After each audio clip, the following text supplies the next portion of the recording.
What happens when one of the most trusted names in real estate decides to become a house flipper? You'd expect success, right?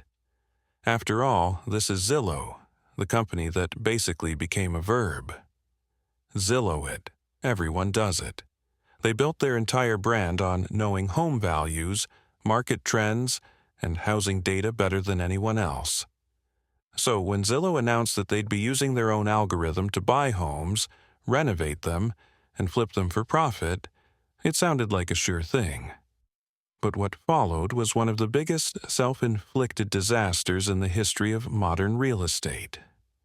In less than 2 years, Zillow burned through over $500 million, bought homes at prices it couldn't justify, and exited the business in disgrace, laying off 25% of its workforce in the process. How did that happen? Before we break it down, make sure to like this video and subscribe to Real Estate Nightmares. We cover real stories of billion-dollar blunders, collapsed empires, and what you can learn from them. New videos every week. To understand how Zillow lost $500 million flipping houses, you have to look at what they were trying to build and why it seemed like such a brilliant idea at the time. In 2018, Zillow launched a program called Zillow Offers. The concept was simple. Homeowners could request a quote, and if they liked the price, Zillow would buy their home directly, sight unseen. No showings, no repairs, no waiting months to sell. Just a fast, convenient cash offer. Zillow would then make light renovations, list the property, and flip it for a small profit. The entire process was powered by Zillow's own algorithm, which they called the Zestimate, a machine learning model that pulled data from millions of homes to predict market values. According to Zillow, their algorithm was getting better every year, and if you believed them, they were positioned to revolutionize the entire real estate transaction model. Zillow was entering what's called the iBuyer space, short for instant buyer. Their main competitors were Opendoor and Redfin, both of whom were already experimenting with algorithmic flipping. But Zillow had one massive advantage: trust. Millions of people already used Zillow to shop for homes, check property values, and research neighborhoods. They were a household name, and investors loved it. Zillow's stock soared. Analysts praised the move as disruptive and future-facing. By 2020, Zillow Offers had expanded to over 25 markets across the U.S. Then came 2021. 2021 was a wild year for real estate. Interest rates were at historic lows. Demand was through the roof. Bidding wars were everywhere. Prices skyrocketed in nearly every metro area. And Zillow Offers went all in. But instead of treading carefully, Zillow's algorithm started overpaying. In market after market, Zillow was buying homes for more than the asking price, sometimes tens of thousands of dollars over. Sellers were shocked and thrilled. People were selling homes they thought would never move, at prices they couldn't believe. On the surface, Zillow seemed unstoppable. In just 3 months during summer 2021, they purchased over 9,600 homes. But behind the scenes, things were unraveling fast. First, renovation delays caused by supply chain shortages. Second, labor shortages drove up costs. And third, most importantly, the algorithm was wrong. Zillow assumed the red-hot market would keep rising. But instead, prices started leveling off in late 2021. Homes weren't selling as fast, or at all. Zillow was stuck holding thousands of overpriced homes they couldn't move.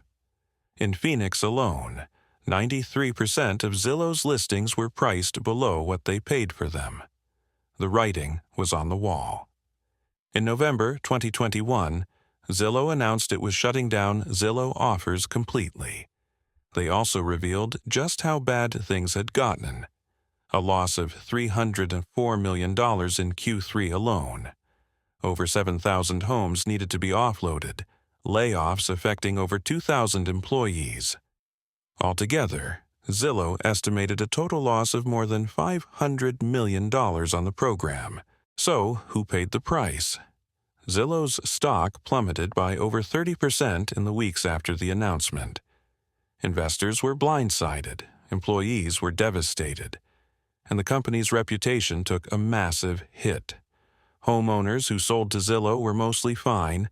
They got great deals. But entire neighborhoods were affected when Zillow started fire-selling homes to institutional investors just to get them off the books.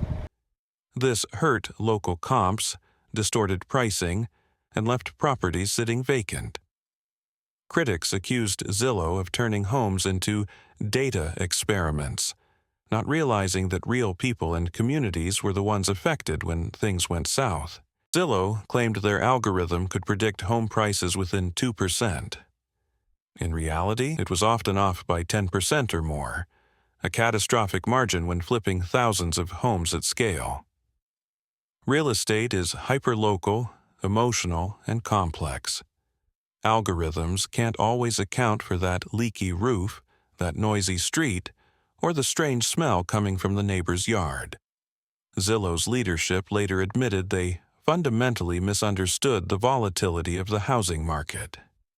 Translation: they gambled on their tech and lost. But the real problem wasn't just the algorithm, it was hubris. Zillow assumed that their data dominance meant they could outsmart the market. But the market doesn't care how many engineers you have. It cares about fundamentals: supply, demand, timing, and human behavior. Scaling a broken system just multiplies the damage. Zillow didn't just test this in one market. They rolled it out nationwide before truly validating their model. And third, technology is a tool, not a crystal ball. Algorithms can assist real estate decisions, but they can't replace boots-on-the-ground understanding. Since the collapse of Zillow Offers, the company has returned to its core business: listings, advertising, and referrals. But the shadow of that failure still lingers, and so does the question: what if they'd taken their own advice and Zillowed it before buying thousands of homes? So what can we learn from Zillow's $500 million mistake? First, even experts can get it wrong, especially when they confuse data confidence with real-world certainty. Second, if this story blew your mind, just wait until you hear about the $1.5 billion skyscraper in New York. That's literally leaning to one side. Subscribe to Real Estate Nightmares for new videos every week, breaking down the biggest flops, frauds, and failures in real estate history. Hit like, drop a comment, and let us know. Would you have sold your home to Zillow?